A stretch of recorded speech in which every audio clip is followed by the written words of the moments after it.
হাদিসের মধ্যে আছে, আরে আমি নিজে পড়ছি মিয়া, হযরত ফাতেমা রাদিয়াল্লাহু তাআলা আনহা, নবীজির মেয়ে ফাতেমা, যখন আল্লাহর নবীর ইন্তেকালের পরে উনাকে মাটিতে দাফন করছে, উনি কাঁদতে কাঁদতে তখন হযরতে আনাস ইবনে মালিক রাদিয়াল্লাহু তাআলা আনহু, তিনি এই আনাসকে বলছে, হযরতে ফাতেমা মানে বিরহে, বাবার বিরহে, নবীজির বিরহে হযরত ফাতেমা রাদিয়াল্লাহু তাআলা আনহা হযরতে আনাসকে বললেন, আনাস কিভাবে সম্ভব হইল?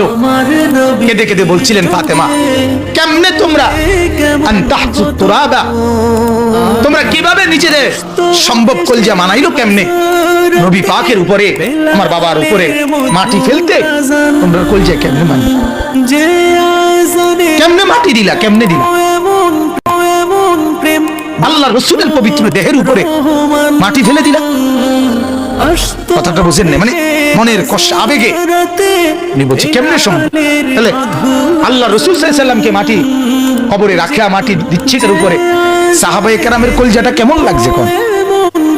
হ্যাঁ, একটু ভাবেন, আপনার বাবার কবরে মাটি দিতে আপনার কেমন লাগে?